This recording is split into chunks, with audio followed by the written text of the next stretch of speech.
Hi there. No. Hi, we're back with our new set of matealestigma interviews, this time with Drew Guebert from the US on his first season with Menorca. Hi, Drew. Please tell us a bit about yourself. Who are you?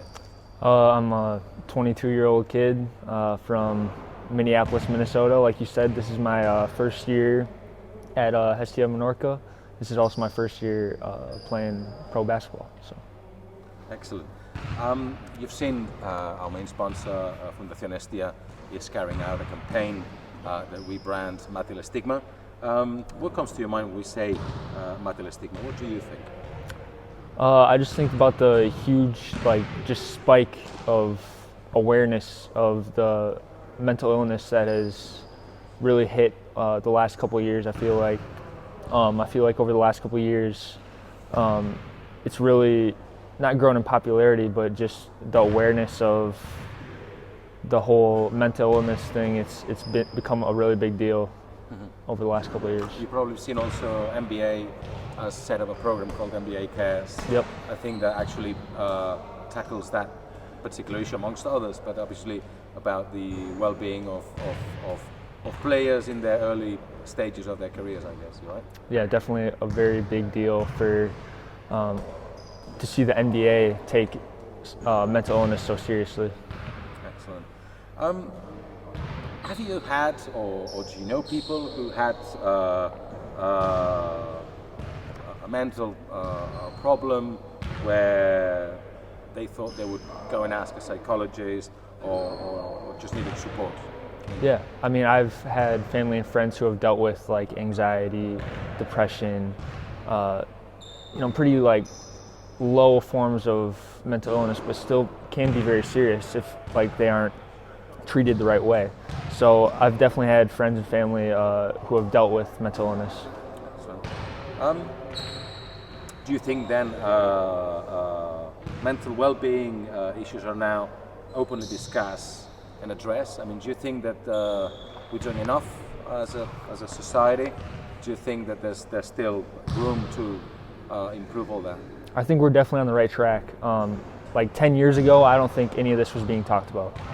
And I think it's such a big deal for the mind to be treated like a part of the body in terms of like an injury.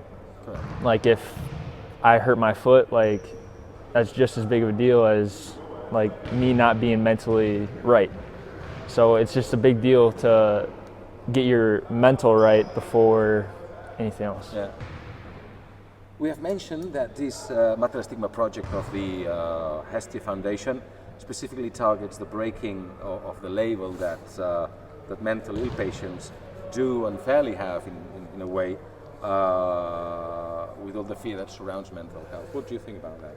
I think there's a lot of stereotypes about people with mental illnesses, and I think that it's important to know that just because someone has a mental illness like that, like they're not all the same.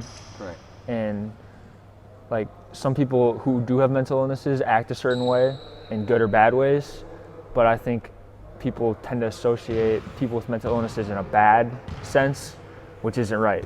Correct. So what this foundation is doing is great, just shedding light on, like just because someone has a mental illness doesn't mean that they act this way. Correct. Like they are different people and every case is different. Do you share with what Peter said last year in one of those interviews? Kim Salvans and Duby did also say that, and I think you just mentioned it earlier. Whereas we assume with naturality that we have a sports injury, a physical injury, we should also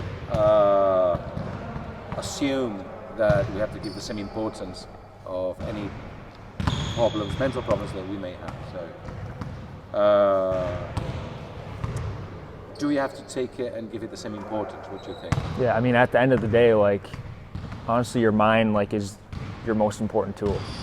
Like, if you're not able to function with your mind, then there's a lot of stuff you're not going to be able to do. If I have a sprained ankle, like, I might be limping around a little bit, but I can still do a lot of stuff. But if I am not right in my mind, then I'm limited in the stuff that I can do.